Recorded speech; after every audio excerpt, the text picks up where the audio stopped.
All right. Well, I was so excited to get another podcast done that Wifey is the second guest on the show again. um, so here we are. We got some cameras set up, and we are just going to talk about like upbringing today. Um, just something to talk about. Tatum went down for a nap, so we're going to call these some nighttime talks, NTT. Nap time talks. Yep, nap time talks. All right. All right. Super cool. I'm super stoked about how these cameras switch and how we got it done. I got these little arms. I got some wires coming in. I think the headphones were the cheapest thing I bought, but we'll work on that. I haven't even asked. I don't want to know. Oakley's on the pod today too, huh? Miss Shadow Glancer. Uh-huh. She'll be here looking at the ground.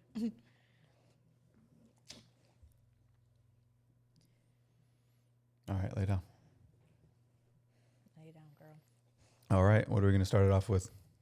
Okay. I think we're just gonna go kind of like in somewhat of a chronological order. Just I have some questions I'll be asking Isaiah. All right.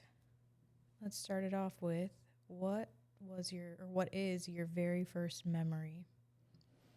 My very first memory, honestly, I don't even know. Man, I'm just thinking about, like, I have a couple memories when I was 5 years old. I think I remember I broke my collarbone playing football with my teenage cousins. And that was when I was 5 years old. But before that, I don't really have much of a recollection of actually what like happened. Mm-hmm. You know, something that comes to mind I've heard people say is, when you see a photo, it'll kind of bring back memories. But as an adult, are you actually remembering, or are you just looking at the photo and hearing, what the adults around you remember? Because I can think of things like that, like looking at a photo and then having my mom or someone tell me about it, and then it kind of sparks something for you. Yeah, no, for sure. Like a little bit, I would say. I remember there's a picture of us at Six Flags, is it? Mm. Marine World. I think it's closed now, right? They don't call it Marine World anymore. Something like that. Anyway, there's a picture of it, and I remember the picture of it is me holding up a card, like making a funny face. And when I see that picture, then I remember being scared to go take a picture on the whale. I remember my cousins all being there and us like having fun and stuff like that. But yeah, I think if you see a picture, it does like bring up a little bit more memory. But as far as like remembering that, I probably wouldn't remember those little details or even that day if I didn't see that picture. Mm-hmm. But I mean, there's a lot of stuff that I remember. I grew up in San Martin. So like growing up on the ranch, I like remember everything. I remember we used to have a pool table. And I think I remember hyping myself up like now, like looking back, and I'm like, there's no way a kid could do that. But there's like certain memories where I think like, oh, I used to beat everyone in pool. I'm super good at pool. But now thinking about it, either they're going super easy on me or it is like our friends when we play pool, like we're not really good anyway. So I don't know. There's certain things like that, but yeah, I remember a lot from the ranch, like growing up. Yeah. I remember like jumping off the barn and being like rubbing my knees and be like, my knees sting. Yeah. And then doing it all over again with my cousins, but we were always outside having fun, fortunately. Mm-hmm. A lot different than nowadays. I mean, we see kids walking home from school and we're like tripping out, which is kind of sad to think because we were, well, at least I speak for myself, but always outside. Mm-hmm. It's like we would get grounded. They would send us outside. They would lock the door. We couldn't come inside, Yeah. a lot different. So sort of speaking about that, tell us more, or like how would you describe the home you grew up in? The home I grew up in, well, from what I hear too, before me, obviously my mom was 14 when she got pregnant, so 15 years old and having a baby that I mean, it definitely takes an army when we're of a like older age raising a kid. So we grew up in my grandparents' house in San Martin, and that's what I remember. That's like my home. I remember having bunk beds. I remember my mom telling me a story about falling off a bed. But the house that I was in was my grandparents' house, and we lived on there with my grandma's family. And honestly, the household was awesome. My grandma did a lot for us. My grandpa would go to work every day, just like I feel like when you think of like a older father figure, that's what they did. My grandpa was the provider for everybody, including my uncles and aunts and my mother that was still living in the house. That was still his child that was under the age of 15, 16. But then growing up there, I think I slept with my grandparents till I was like 6 or 7 years old. So I'm sorry, Grandma and Grandpa. I didn't know what I was ruining for you guys. But man, my grandma did everything for us, from what I remember. And that she's a very strong woman, and I love her very much. And she would cook, clean, drive us to school, go to work. She did everything for us. And it just says a lot about her. She never thought about herself, I would say. And she was always living, selflessly, providing, the best life that we could for even my cousins. When my cousins come over, she was doing everything for us. There was never not a moment where I feel like my grandma, sad to say, but like where I don't really, besides bedtime and taking naps, I don't really remember my grandma ever like just being able to relax. And I think my grandma has done that for years and years and continues to do as much as she could today. But over the course of time, my grandma has done everything for everyone. All my aunts, all my cousins, all of their kids, all of her great grandkids, her, great nieces, and everything. My grandma has been the ultimate glue for everything. And my grandpa was always like the protector, the strong guy. I saw him beat up a couple of boyfriends and husbands of my aunts. And, I knew my grandpa loved me, but I always thought of like, man, if I mess up, I already know what he could do. And he never laid hands on me. He never did nothing like that. But I just knew what my grandpa could do. And my grandpa was an awesome provider. He made sure everything was squared away for us as well. We got to go on trips. I drove a lot with my grandparents. We drove like all over, like Nevada, Arizona, Colorado. We were visiting Ruben in Colorado a couple years in a row. And I remember always just being a co-pilot, laying down in the back seat, maybe sometimes not wearing a seatbelt. But we had a portable DVD player. I would watch DVDs on there. And then we had a big old map book. And I'd always be like, hey, Grandpa, we should go this way. And, my grandparents actually listened to me. They made me feel like I was very validated.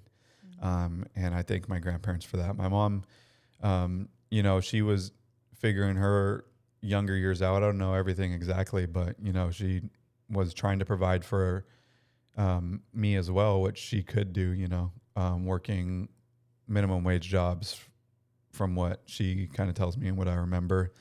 But also she's learning to be a parent and still is a child and wanting to have fun and do things with her friends. So, that was the household kind of what I remember the early years. But yeah, if anything would happen, my mom would yell at me. If I felt like I wanted to be validated, I think my grandma made sure that I was very loved, very appreciated, and I was safe with Grandma and Grandpa. They believed me. And maybe, I don't know if I was lying. I was a kid, but anything that I said, they kind of were like, hey, boom, he's right. you know. But they gave me a real safe spot to be and to live. And I'll forever be grateful for that. And, you know, there's no way I could pay you guys back. But I'm very thankful for what you guys did for not just me, but the whole family and to this day. So thank you for your love. Sweet, man. All right. What kind of a kid were you growing up? How would you describe how you were?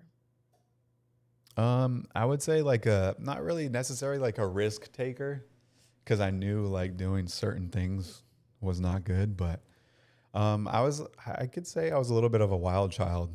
I remember just wanting to have fun and be outside, and like shoot BB guns and ride mini bikes and ride go-karts and run through the hayfields that we had. I liked playing with the dogs. I would get bit by the dogs and it was my fault. And I think I always say this, and I don't know how true it is, but I think everyone thought that I was going to be like the bad kid, because I was just so like whatever I wanted to do kind of growing up, not necessarily bad, but I was just like loose. Like I would curse a little bit and say like, you know, stupid or shit or, and my cousins would always be like, hey, you can't say that. No, don't say that. Oh my God. Again. There you go. It's like a 10-minute timer.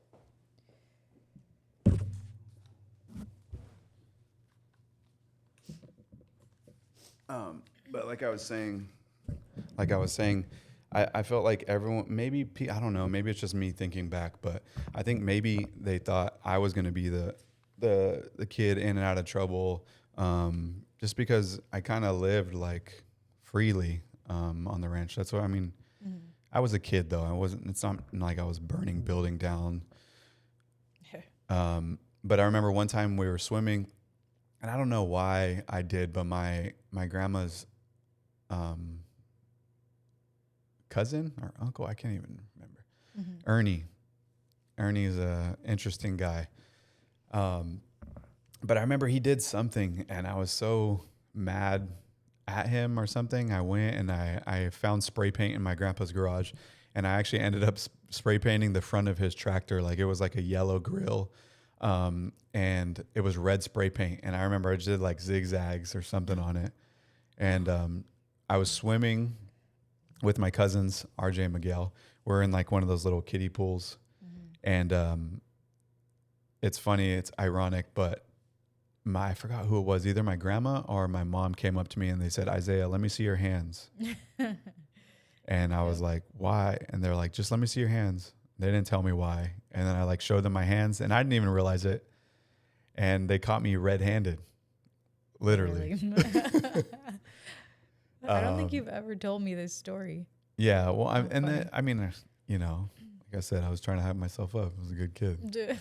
But yeah, I was literally caught red-handed. And I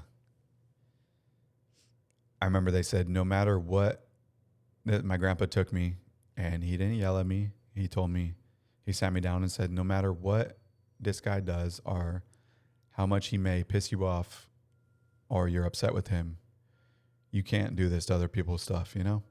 And my grandpa, I think even not just the fear of knowing what he could do physically to people, like grown men, I think growing up, I really did not want to disappoint my grandfather. I always wanted him to think highly of me, and I think he did think highly of me, and I always wanted to live up to that expectation because my grandpa did a lot for us. He was the provider, right? And that's what I saw as my father figure.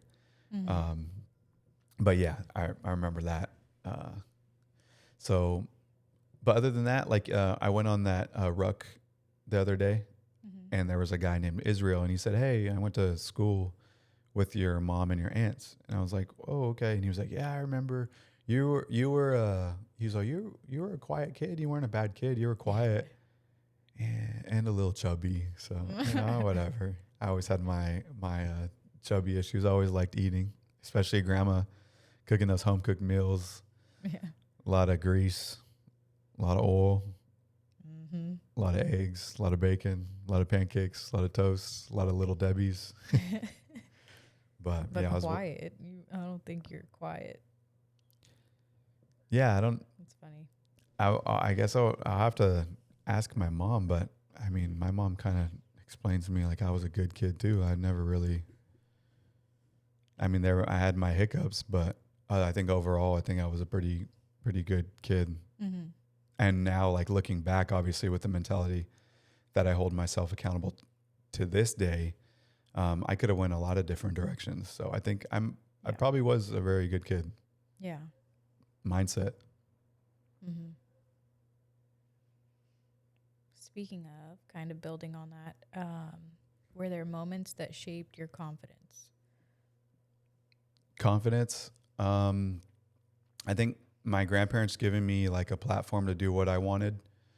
My mom going through the struggles to get me signed up for football and like sports and stuff. Mm-hmm. And when I was a kid, I was pretty good at sports. I played soccer. I remember playing soccer with some of my friends that I still have today. And me and my friend Jonah were the best kids on the soccer team. It was like we would switch. I remember I would play. I would go score a couple goals, and then he was the goalie and not letting anyone score. And then we would be like, "Hey, let's switch." And we'd be like, I want to keep scoring. No, okay, it's my turn. And then Jonah would go do the same exact thing. He would go score like 5 goals, and then I would be playing goalie, blocking everything. But I think sports really did dictate my confidence. And when I was doing good and excelling at stuff, my family was very proud of me. And I think just athletics as a whole really did build my confidence as a person overall. Like I knew like I had an outlet. I was good at something. I could have fun, enjoy myself, and be confident in me, you know, as a kid, and to see people celebrate me as a kid. But with football, I mean, the confidence had to be around because I like when I first started playing football, I was always chubbier.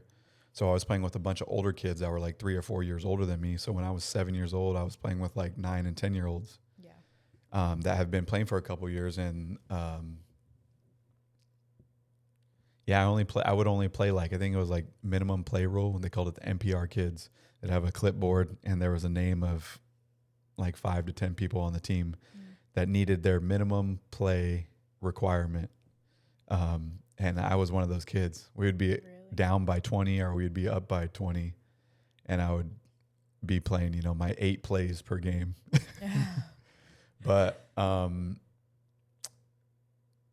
learning, I think it took me like 2 or 3 years, maybe 2 years, 3 years of being one of those kids.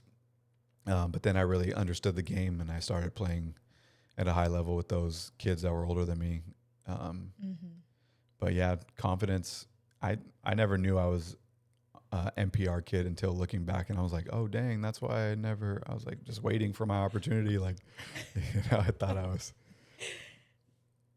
you know, but confidence was built at a young age from athletics, I would say overall, and being very loved. Like I said, my grandparents loved me, and I was a confident kid. Maybe I thought my poop didn't stink. That's great.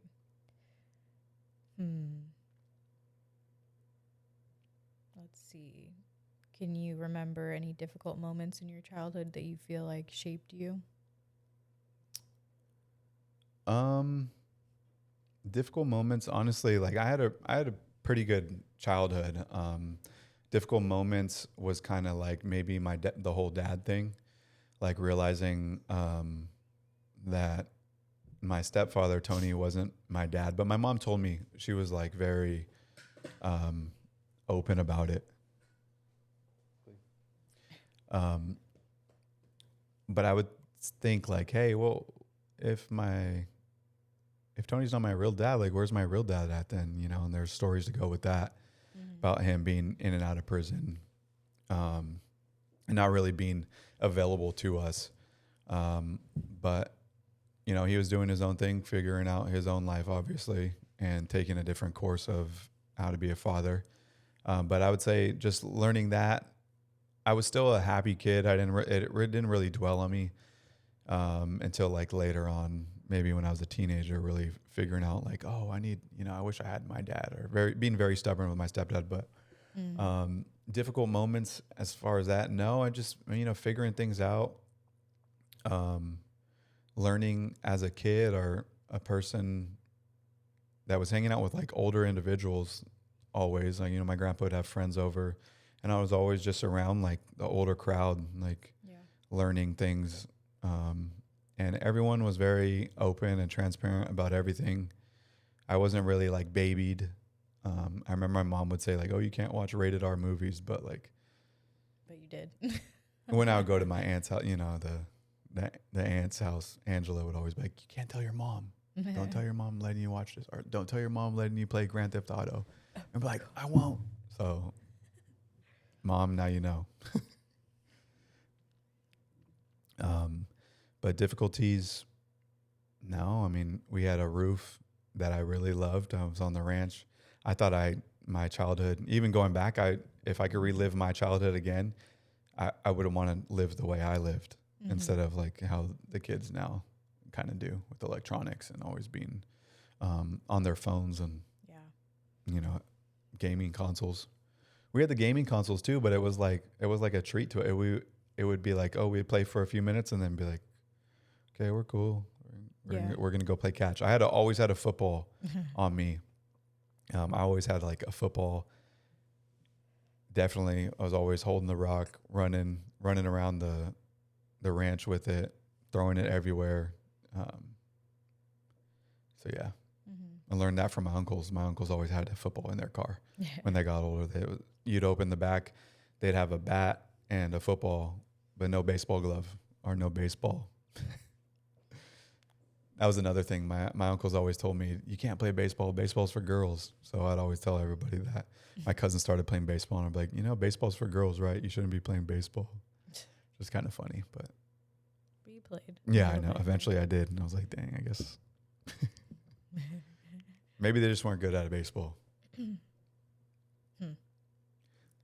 But yeah, as far as difficulties, not too much. I would say just trying to understand life as a kid and why my cards were given to me the way they were. In a positive way, though. Not saying it was bad. Yeah. Okay. How about things like traditions that stand out?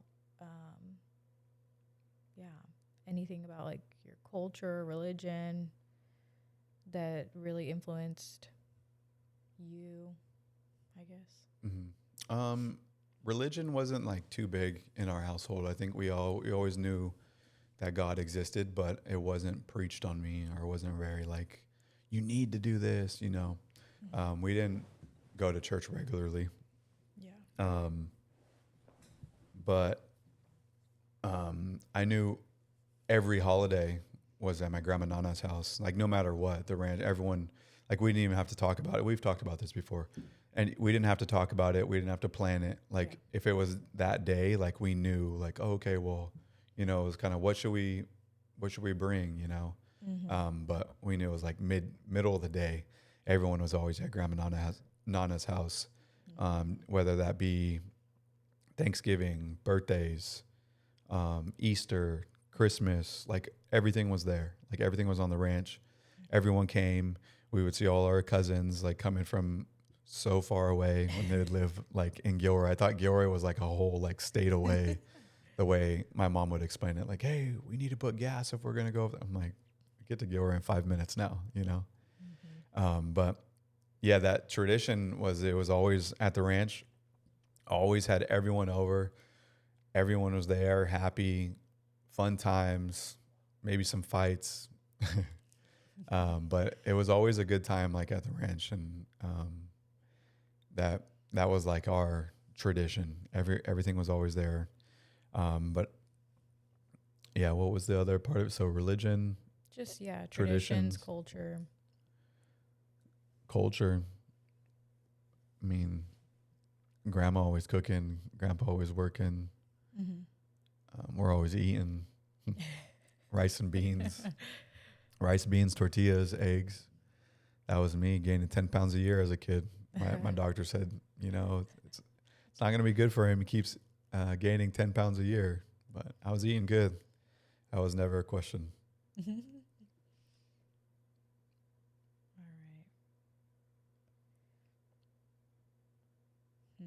What messages did you receive about success or failure? Success and failure. I would say maybe I'm getting a little bit older now, right? Yeah. Maybe elementary school. And I actually had decent, I would always get the honor roll. There was straight A's, A's and B's. And then there was like A's and B's and 1C. And that was me. I was right there. Bronze medal, you could say, out of the three. Yeah. So I always had A's and B's and a C somewhere. And I think I was never really like I think my failures really came in like sports too. Like once I got the understanding, like if I wasn't playing or if I missed a tackle or if I missed a practice or if I missed something that would really eat at me. But, what was the message coming from your family, or what messages did you receive about success or failure? Yeah, and this is the same age where I kind of, it's cool because we've talked about this before too, is when I was a kid, maybe in 3rd or 4th grade, I would always say like, hey, I want a cool car. I want my own house and I want all my own things, And I'd always say like, we'd go to the bookstore and I'd tell my mom like, hey, could I buy this box of fruit by the foots? Well, not me, but her. Yeah. She'd say no. And then I would think, when I'm a kid, I'm gonna buy this whole box for myself and I'm gonna eat it. Yeah. But anyways, it was knowing, 1 sec. we need to fix this.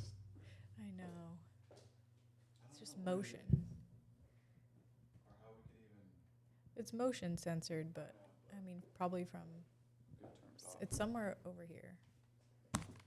It's the actual light source. So I always knew I wanted my own things. But with that, that comes success. And I thought my grandparents were successful because the way we lived, they loved each other.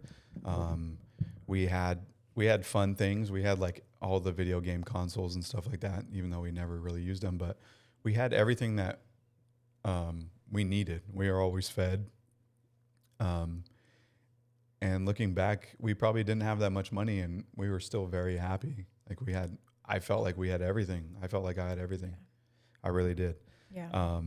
But then you start going to school and you're hearing about the trips and stuff and like what's maybe a different person's level of success is. Yeah. But successes and failures came with that. I remember wanting those things, but how could I obtain it? What was I going to do? I'd have to, obviously, they say keep doing good in school and it's going to lead you places. And failures, I think with school started coming in middle school. Schools, I think the transition from 6th to 7th grade was very shocking to me. And that's when I started failing some classes, not performing as well as I could be, but there's also different things. I was meeting new people and wanted to hang out with them. And they're not I never really had bad friends. I never was getting in trouble. I never did drugs. I never drank at that age. And I think I was just investing my time in the wrong things. I wasn't doing my homework. I would come unprepared. I wasn't preparing myself to be successful with school. So I think like the second semester of 7th grade, I locked in. I kind of got the hang of it. I got my feet underneath me, and I started doing decent. I was getting like all I need is a 2.0 to play football, or all I need is a 2.0 to play sports. And that wasn't the greatest mentality to have, but I also wasn't being pushed too much. My mom was more of I'm going to tell you that you're doing it wrong, but you need to understand that you're getting older And you need to understand, like, if you are failing, that's on you, right? Mm-hmm. So yeah, we've talked about this too. My mom was always like, well, you could either fail or you could get it done. What are you going to do? Yeah. You know, she kind of left it in my hands, and I was a kid, and I'm like, you know, thinking now, like, what was I supposed to do? I had no direction. I was learning, but my mom also was still young and learning, she was figuring her things out too, So I think that's success and failure. It was just learning, starting to learn that the world is a bigger, faster, stronger pace than I would ever be ready for, unless I was prepared. So failure to prepare, I think that's when my failure started to be noticeable. Yeah.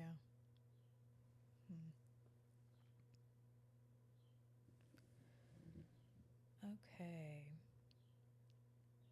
What's something about your upbringing you appreciate more now as an adult? I think just like I said earlier, the funds. Mm-hmm. We might not have had a lot of money, but I had a lot of fun. I was always outside having a scooter, a bike, and just being appreciative of, like, looking back and knowing how expensive things are and how my parents and grandparents didn't really have necessarily the funds. Mm-hmm. And I think that's why Christmas was so special for me. My mom would be like crying. I'm like, why are you crying, Mom? But I think she was more proud of me, seeing me being happy. Like when I was like opening a brand new, like, I remember it was called a Haro X3 back trail, and it was like a crazy cool green color. And I remember I got all my gifts, and I was appreciative of it. And I was thinking, like, oh, I didn't get my bike. Like, dang. And my mom's like, oh, there's one more thing in the trunk of the car, I remember. And Olga actually lived down the street from us at this time. Mm-hmm. But I remember opening the trunk and I seen it, and I'm ripping it open. I'm like, oh my gosh, I got my bike.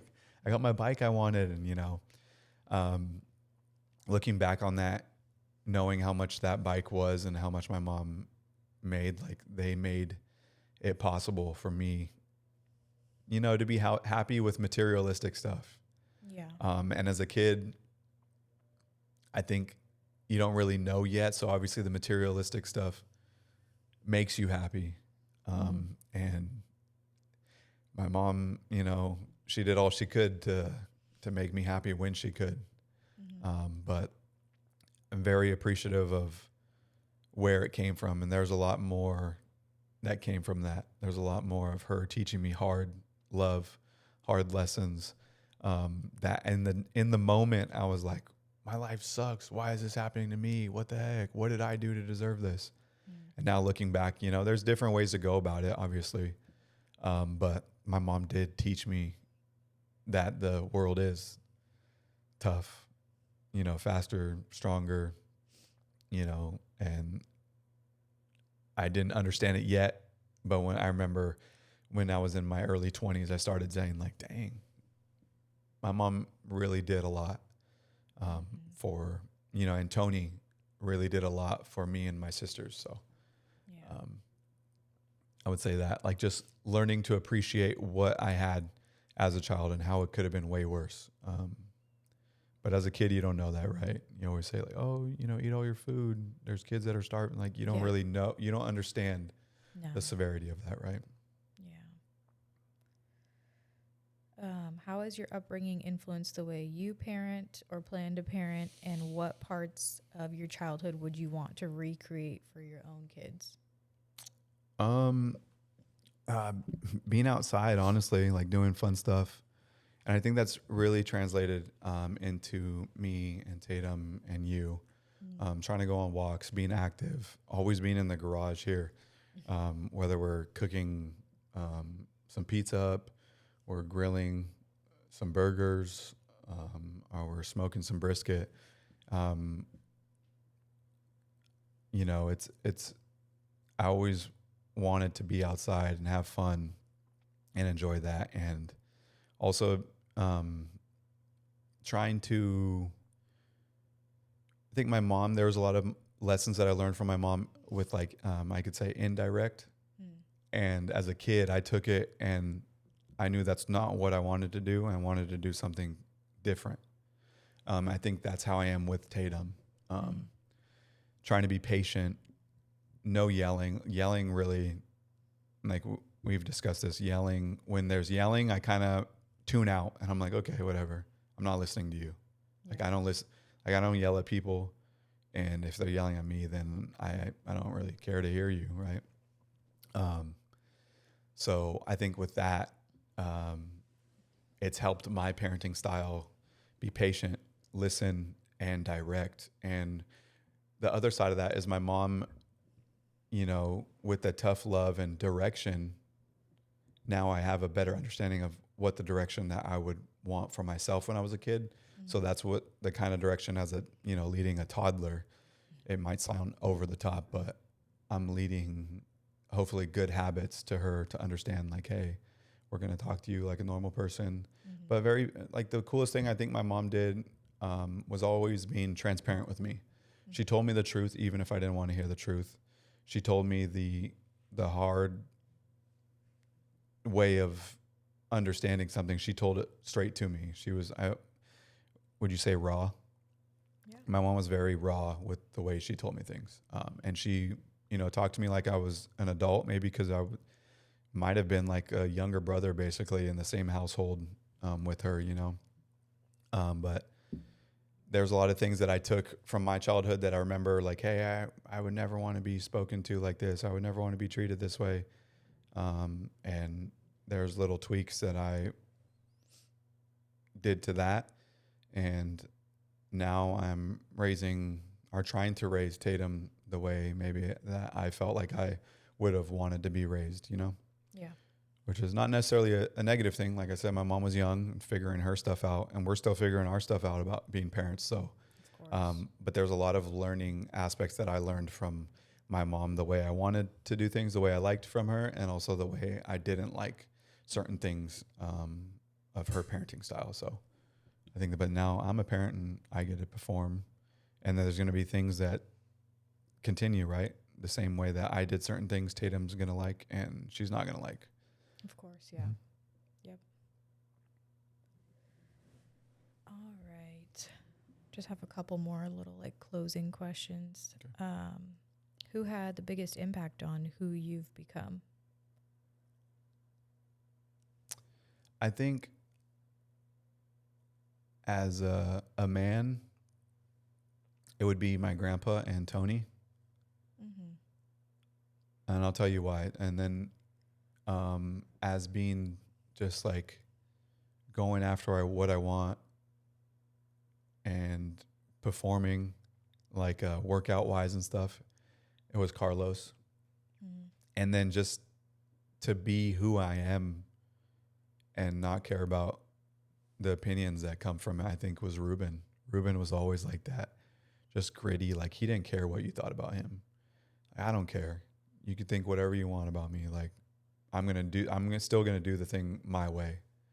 And I think as a man, not having that father figure to show me certain things or tell me certain things all from one person, that whole like rounded aspect is kind of cool. Yeah. Like Carlos was always like, push better. You could be better. Like, come on, you got this. It was very encouraging and pushing.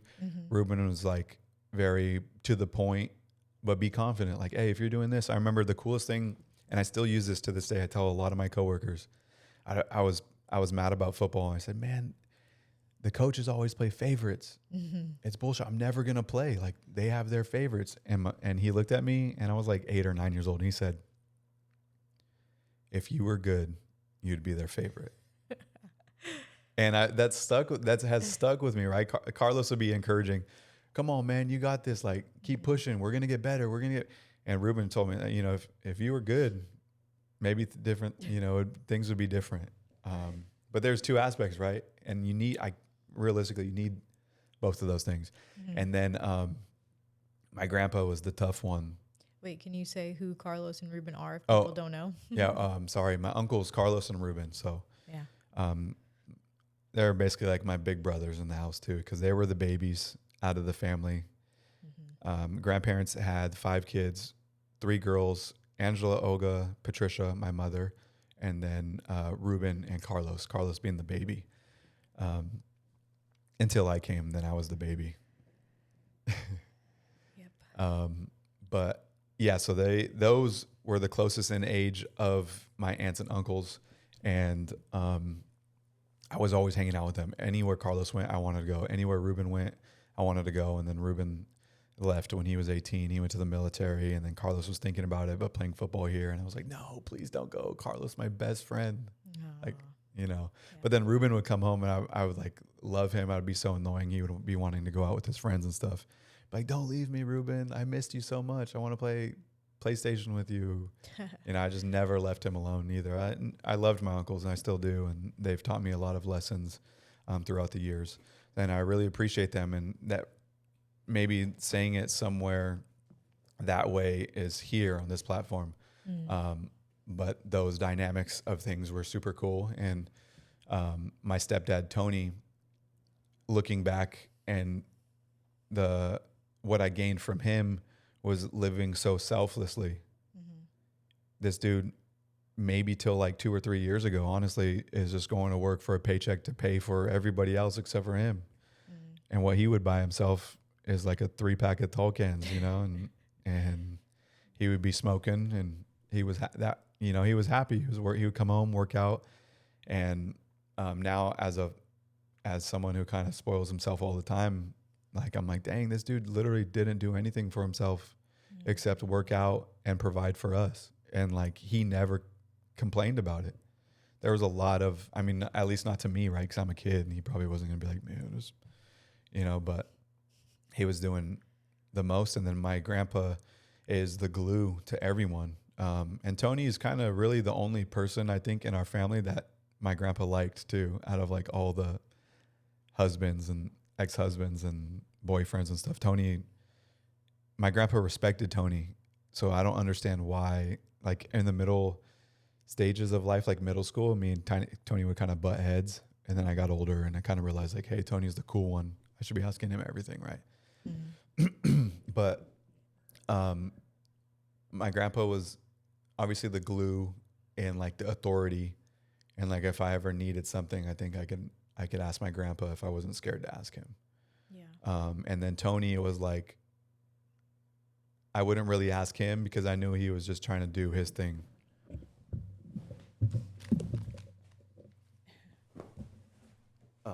He was trying to do his thing to provide for us and my sisters, and that's what he's always done. He's provided for me and my 2 sisters, and forever thankful for him. You know, he's been in my life since I was 2, so that's my dad. I'll call him Dad now, you know. And I feel like him seeing what I've been through and what I've overcome makes him proud. And that's my dad. I love my dad. I love Tony. I love what you have done for my sisters. I love what you've done for our family. And no matter what they say about you, I'll be that dude that rides with you. Honestly, if you ever need me, I'm here for you, because you've done more than expected of any man, taking over another child to make your own, and you've made me yours. So thank you, Dad. I love you. Now every time we see him, we hug every single time. Like I'm like dabbing him up, and he goes in for a hug every single time. I'm like, I love Tony. Like Tony's like a man of few words, but he's a fucking man of a lot of actions. Yeah. And he did a lot for us. He continues to do a lot. And even with my mom, like my mom's a different animal, and Tony, you know, they have their relationship stuff, but I feel like recently it's been a lot better over the past few years. And man, Tony has put up with my mom for a long time in the most positive, negative way I could say that, but more positive. You know, my mom is why maybe people thought I was a wild child. I get it from her. But yeah, thank you, Tony. Sorry, I'm such a pregnant, emotional person lately. I know. I can't look at you or else I'll start losing too. I'm trying to stay composed. I know, it's hard. Okay. This one's hard too. What, or at least when I read it, feels hard. What does home mean to you now? So everything that we talked about, like putting it all in to perspective, right? I have gained a lot of knowledge from different outlets, to be the provider, the guider, the strong man, um, the soft man, and I'm still learning, you know. But in all those aspects, are the person, another one, the motivator, right? Um, but I'm still learning, but I'm trying to be as much as I could be for you and Tatum in our home. Um, and whether that be building up community and continuing to learn from other men that have different life experiences and, you know, have been fathers for 20 to 30 years and have kids my age. And, but I think I want to do the best I can to be, those points, for not only you and, but for Tatum and for baby boy that's coming up. But I think as a man, that's what the standard is. I think you need to be that. I think you need to be the person that your kids run to, and you could tell them softly and calmly, like, hey, it's like, don't worry, I'm here for you. I want you to understand. I'm not going to yell at you. And then they need the motivator, like, hey, we need to get this done, or this isn't going to happen. Like, let's go. Or when athletics comes up, pushing them to be as good as they want to be. And then what else do I say? That being the protector, just putting myself in a position where I'm able to protect you guys. The provider, going to work and trying to do the thing while you're here providing and nurturing our children. And then what was the other one that I said? I think you said the hard, the soft guy. Yeah, just all around a good man to lead his family where they need to be ultimately, you know. And like I said, I still need to there's a lot of work I need to do. And that I think a lot of my work that needs to be done is ultimately a husband, to be honest, you know. I'm still learning to be a husband. We'll be married, is this 7 years this year? 2019 to 2026, 7 years. Yeah. July 19th. And, you know, I thank you for being what I want in a house. You've stuck by my side through countless things that we've been through. You've loved me like a woman's supposed to. And I haven't been the best husband. I never will claim to be the best husband, but I'm continuing to work toward being a better husband. And I appreciate your patience that you've had with me. And I think with me being the leader, I think you're the one kind of pushing me which direction to go, to not necessarily fully, but you're a very strong woman that I don't know why I deserve you. And you're perfect for me. Everyone loves you in my family. Like, they were like, if you guys don't work out, like, we're going to leave you, Isaiah. Like, Sam is beautiful, not only beautiful on the outside, but the inside. You've been nothing but patient, loving, and nurturing. And you've maybe your motherhood was shining before you were even a mother, kind of nurturing and loving me and showing me, or trying to show me, the scars that I had, you know, like, hey, these scars are okay, and this is how we're going to work on things. Like, this is how, you know, and uncovering that from your side, right? Just learning about each other and our upbringing and how different they are. Yeah. There's just wounds that were open when I was a child, or coming up and seeing certain things that directed the way I was doing things. And some of those were not healthy. Mm-hmm. And we continue to learn as a married couple of how to become better. And you know, when everyone like gets in a relationship at first or they start dating, they're like, "What's the most important thing to you?" Like communication. Do you even really know as a teenager what communication is? Is like, no, No. you don't know what hardship. I mean, not necessarily the hardship, but like when those tough conversations do come up, I still struggle to this day um, with hearing things.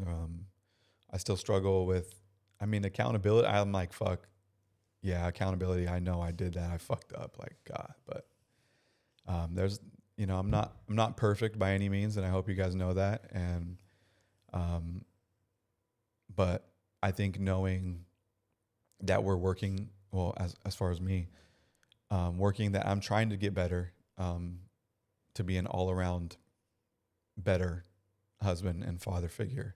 Um, so yeah, I think home is just a reflection of that, right?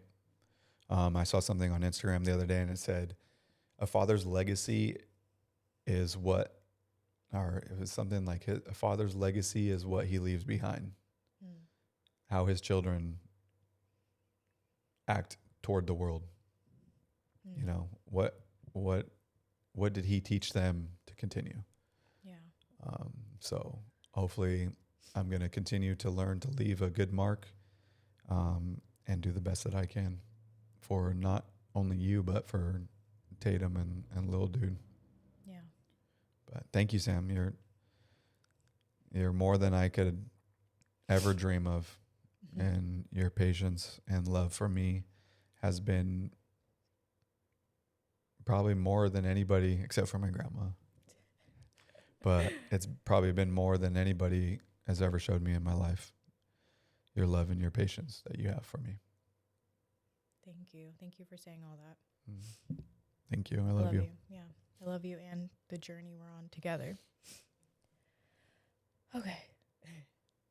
How would you sum up your upbringing in just a few words? That'll be the closing. In a few words, I would say learn from experience and put to work what I want to put to work. Can you say that again? Like learn from experience and Yeah. put to work what I want to work. Yeah. There's a lot of direction that I could have went, Yeah. with all these little excuses that could have easily been doing drugs, hanging out with the wrong people. But I always wanted different for myself. So I would say that experience has given me a better positive outlook on what I want for my future and my kids' future. Mm-hmm. I like that. So yeah, Good. maybe I'm gonna have to write that down. Yeah, that just came out just Yeah. now. That's good. But yeah, I think that's a good way to close it. Yeah, I think that was just like a little bit about you. Yeah, A little bit. little glimpse, and Yeah. we didn't know what to talk. I mean, we could have talked about a bunch of different things, and I didn't necessarily want to talk about myself. I kind of wanted to be on here because Sam's on here. I wanted to test out the video stuff, the switching, and we wanted to see how it was. But Sam was like, "Hey, why don't I just ask you questions about your upbringing, like how that has went?" And so, thank you for wanting to hear about me and ask me questions, because you know majority of the stuff, but Yeah. it's just this talking to a camera is a little intimidating, but it's also so cool because over the we were talking about this after we did the first one, Sam, I was telling you, and a lot of people, I was like, yeah, it was super cool. It's a whole different dynamic of talking. Everything that we talked about, obviously we've known that, but all that conversation has been spread over 4 to 5 to 6 years, right? So when you bring it in and you talk about it in 1 hour, you really do like listen or think or hear what has happened in those years all in one. And it gives you like a little bit like I said, more of a light or a better perspective Yeah. That's of I was what gonna say. happened. Right. Perspective. Yeah. Yeah. So, if you guys liked the first one, hopefully you guys liked the second one. Thank you so much for listening to us. But yeah, I'm super excited still about this podcasting thing. I have a couple people that I want to get in here, but like if anybody knows anything about me and my food, the same way I do everything, I want it to be perfect, as good as it could be. I want it to be smooth. I want to have a little bit better of understanding. So again, last night I was up for, I think we were laying down in bed. I watched a video, jumped out of bed, ran downstairs. I was just in my chonies, and I started wiring different wires together, and it ended up working all seamlessly. So now we got 3 cameras and 2 microphones. We changed the setup a little bit with the chairs. These are just chairs that we haven't put away from Tatum's birthday party. But yeah, I'm learning the game. Hopefully it's cool. I'm going to watch it back. And we're going to see these different angles of the camera switching and stuff like that. So I thank you for tuning in. I can't wait for the next episode. I think the background just looks so sick too. Like, see me, I mean, like, look like 10, 15 pounds heavier, but that's what they say about everybody on camera. Thank you for tuning in. And we'll see you guys again next time. Okay. So the Regular Guys podcast, hopefully we'll be posting at least once a week, if not once every other week. But thanks for tuning in.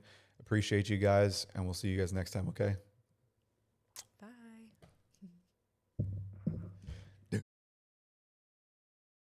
Bye.